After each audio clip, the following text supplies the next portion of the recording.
Bună dragi urmăritori! Bun venit pe canalul nostru! Te afli la adresa potrivită, unde poți accesa instantaneu cele mai recente știri. De când Halil Ibrahim a apărut pe scena televiziunii turcești, talentul și carisma sa l-au transformat rapid într-unul dintre cei mai admirați actori din țară. Totuși, ceea ce mulți nu știu este că, în spatele actorilor săi impecabili și a vieții publice de succes, Halil Ibrahim se luptă în tăcere cu o boală cronică care i-a afectat profund viața personală și profesională. În ciuda presiunii platourilor de filmare și a industriei divertismentului exigente, Halil Ibrahim a reușit să-și păstreze problemele de sănătate private, apărând întotdeauna puternic și hotărât în fața fanilor săi. Încă din primele sale zile în actorie, Halil Ibrahim a fost forțat să se confrunte cu un diagnostic care l-a testat mai mult decât și-ar putea imagina majoritatea.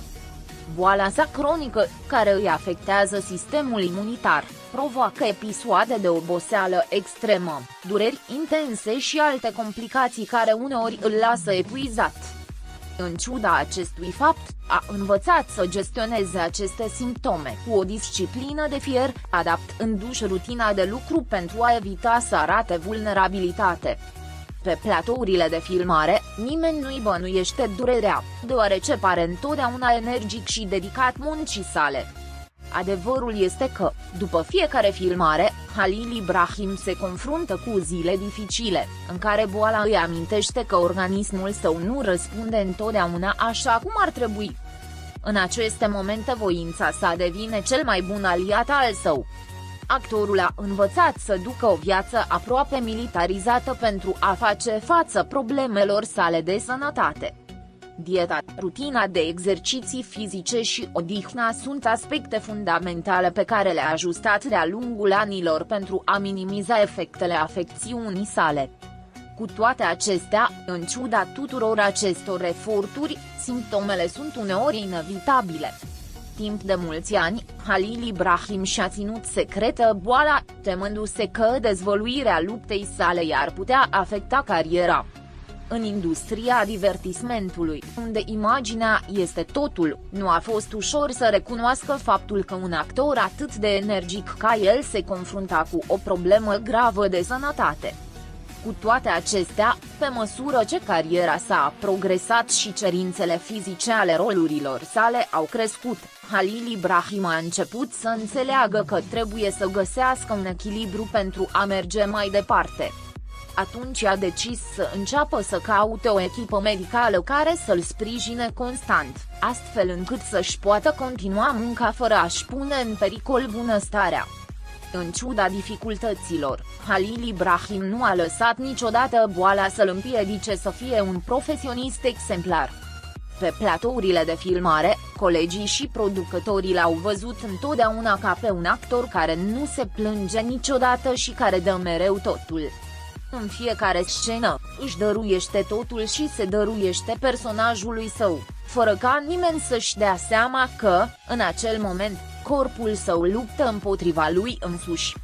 Această dăruire a fost unul dintre pilonii succesului său, deoarece a reușit să se mențină la cel mai înalt nivel fără ca problemele sale de sănătate să interfereze cu performanța. Orele lungi de filmare, secvențele de acțiune solicitante și zilele intense de muncă nu sunt ușoare pentru cineva care trebuie să se confrunte cu o boală cronică. Cu toate acestea, Halil a găsit modalități de a face față acestor provocări. De-a lungul anilor, a învățat să-și gestioneze timpul astfel încât simptomele sale să nu devină un obstacol. Știe că după o zi lungă pe platourile de filmare, trebuie să se odihnească suficient, să aibă o dietă echilibrată și să facă mișcare pentru a-și întări corpul.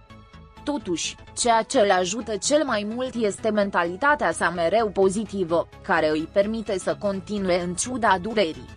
În mai multe rânduri, Halil Ibrahim a trebuit să se confrunte cu episoade acute de durere în timpul filmărilor, momente în care corpul său pur și simplu nu răspundea. Totuși, profesionalismul său l-a determinat să continue filmările, luând pauze scurte atunci când este necesar, dar menținându-și întotdeauna angajamentul față de muncă.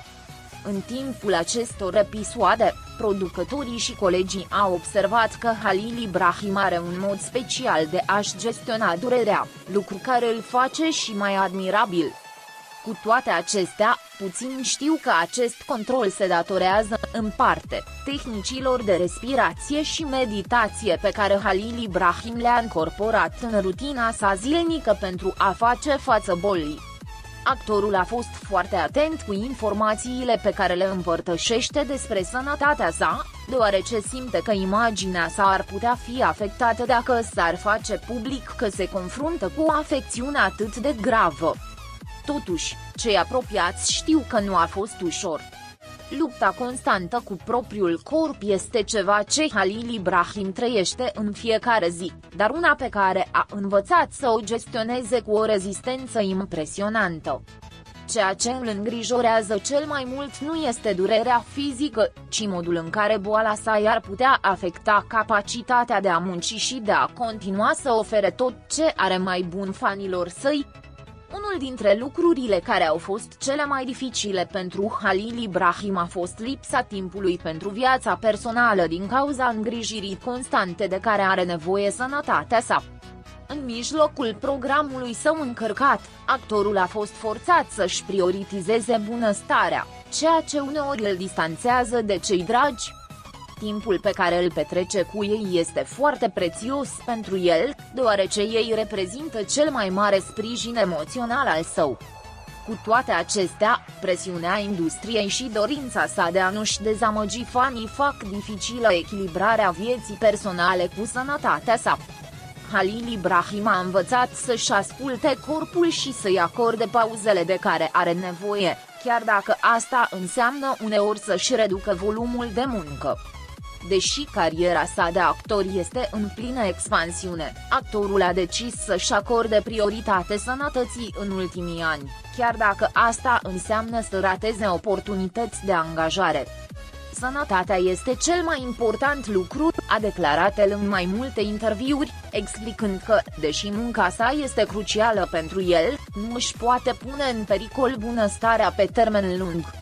Această mentalitate l-a ajutat să-și gestioneze boala în cel mai bun mod posibil. Procesul de acceptare a stării sale nu a fost ușor. La început, Halil Ibrahim s-a luptat cu ideea de a fi vulnerabil în fața fanilor și colegilor săi, temându-se că boala sa l-ar face să pară slab. Cu toate acestea, în timp, a înțeles că vulnerabilitatea face parte din umanitate și că a fi sincer cu sine și cu ceilalți este o putere, nu o slăbiciune. Astfel, a început să se deschidă mai mult cu cei dragi, împărtășind dificultățile cu care se confruntă zilnic pentru a-și menține sănătatea în echilibru. Fanii lui Halil Ibrahim, deși nu sunt conștienți de amploarea luptei sale zilnice, l-au susținut necondiționat. El, la rândul său, simte o enormă recunoștință față de ei, deoarece datorită iubirii și admirației lor continuă să lupte. Totuși, în spatele fiecărui zâmbet pe care îl oferă publicului, există o poveste de sacrificiu, efort și perseverență. Halil Ibrahim știe că menținerea unei imagini perfecte nu este ușoară, dar este hotărât să continue, indiferent de ce îi rezervă viitorul. De-a lungul anilor, Halil Ibrahim a învățat să-și vadă boala nu ca pe un obstacol, ci ca pe o oportunitate de a crește și de a deveni mai puternic. Adversitatea l-a învățat să prețuiască mai mult fiecare moment, fiecare succes și fiecare mică realizare pe care a obținut-o de-a lungul carierei sale. În loc să renunțe, a găsit modalități de a se adapta și de a evolua, dovedind că adevărata putere stă în modul în care înfruntăm dificultățile vieții. Astăzi, Halil Ibrahim continuă să meargă mai departe cu cariera sa, sfidând așteptările și depășindu-și propriile limite. Deși sănătatea sa rămâne o preocupare constantă, determinarea și dragostea sa pentru actorie îi permit să continue să ofere tot ce are mai bun fanilor săi. În cele din urmă, adevărata victorie nu stă doar pe scenă, ci în capacitatea de a rămâne ferm, chiar și atunci când viața prezintă cele mai dificile provocări. Pascali